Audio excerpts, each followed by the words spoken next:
বিগত সরকার এইখানে অত্যাচার করেছে আলেমদের উপরে, এবং সবচাইতে বেশি দুশ্মনী করেছে তারা আলেমদের সাথে। আলেমরা ছিল তাদের জীবনের দুশ্মন।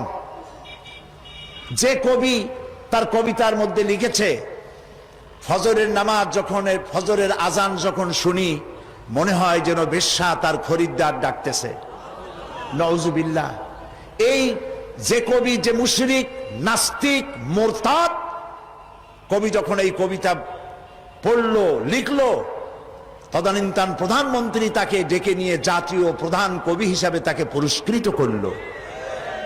আর যে লোকটি হাদিস পড়ালো, 50 বছর ধরে হাদিসের ছাত্র বানালো দেশ জুড়ে, সেই শাইখুল হাদিসকে গ্রেফতার করে চোর আর ডাকাতদের মধ্যে রেখে দিল। বিনা কারণে 252টি মাদ্রাসা তারা বন্ধ করে দিল। এগুলি কি বানায় বললাম? এই মঞ্চে বসে আমি বলেছিলাম তাদের আমলে, নিশ্চয়ই আপনাদের মনে থাকার কথা, গারাঙ্গিয়া মাদ্রাসারে ভুয়া মাদ্রাসা বানাইছিল তারা। আমি বলেছিলাম গারাঙ্গিয়া মাদ্রাসা যদি ভুয়া হয় তাহলে তুমি সরকার, তুমিও ভুয়া সরকার। 252 মাদ্রাসা বন্ধ করে দিল।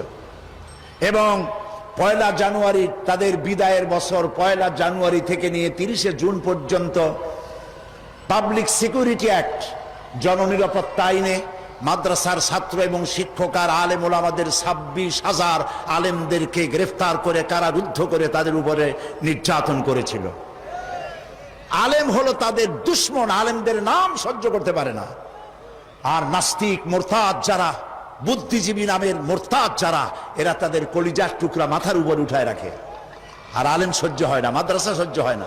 সমস্ত কওমি মাদ্রাসাগুলি হরকতুল জিহাদ বানাবার, বোমা বানাবার আড্ডাখানা বলে তারা বলেছিল, প্রচার করেছিল।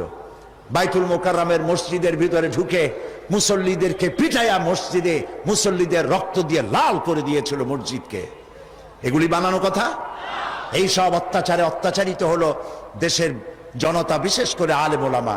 আমাদের মাথায় যে টুপি, এই টুপিটা কার? ফুরফুরা পীর সাহেবের টুপি? শর্ষিনার টুপি? জামাত ইসলামের টুপি? কার টুপি? নবী করিম সাল্লাল্লাহু আলাইহি সাল্লামের দেওয়া উপহার, মুসলমান পুরুষদের জন্য টুপি। সেই টুপিকে কুত্তার মাথায় পরিয়ে পোস্টার ছেপে শহরে বন্দরে সর্বত্র তারা ছড়িয়েছিল। সেই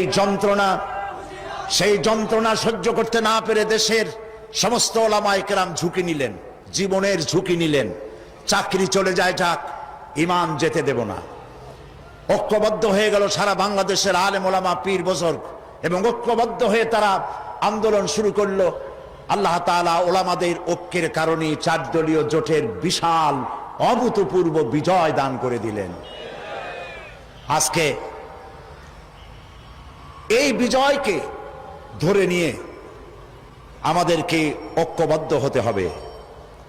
ঐক্যবদ্ধ হওয়ার কথা এখানে অনেক এসেছে, কিন্তু কিভাবে ঐক্যবদ্ধ হব সেই কথা আমাদের অনেকের কাছে জানা নাই। কিভাবে ঐক্যবদ্ধ হব? আমি হযরত মাওলানা মুফতি সাঈদ আহমদ সাহেব, ওস্তাজুল আসাতিজা, আমি যা বলতে চাইছিলাম, এমনি আমি ফকির মানুষ, আমার ঝুলি খালি, আমি যা বলতে চাইছিলাম তা অনেক তিনি বলে ফেলেছেন। এখন আমি ফকির মানুষ, কি বলবো আল্লাহই জানে। তিনি যে কথাগুলি বলেছেন অত্যন্ত গুরুত্বপূর্ণ কথা বলেছেন। এদেশে ওলামাদের ঐক্য নাই, এ কথা ঠিক নয়। ওলামাদের ঐক্য বহুলাংশে প্রতিষ্ঠিত হয়েই গেছে, আলহামদুলিল্লাহ। এখন আগের মতো অত ফতোয়াবাজি নাই, এখন ঐক্যের প্ল্যাটফর্ম গড়ে উঠতেছে, আলহামদুলিল্লাহ বলি। মার এসেছে পৃথিবী জুড়ে, মারের চোটে ঐক্যবদ্ধ হওয়াই লাগবে। বুশ মারা শুরু করেছে, এ মার আমাদের পাওনা ছিল। এটা আস্তে বলতেছি, আপনাদের কানে কানে বলতেছি। বুশের আশা খারাপ হয় নাই, আশা দরকার ছিল। ওমা আসাবাকুম মিন মুসিবাতিন ফাবিমা কাসাবাত আইদিকুম। মার খাইতেছো 2 হাতের কামাইয়ের কারণে। একজনে বিবাহ করছিল, কিন্তু বউ তার কাছে আসে না। 1 মাস, 2 মাস, 3 মাস চলে যায়।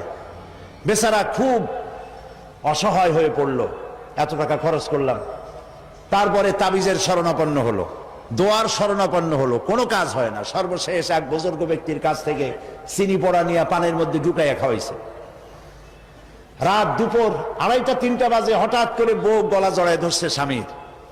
স্বামী বলছে যে আল্লাহ, এই শেষের হুজুরের চিনি বড়া কামে লাগছে।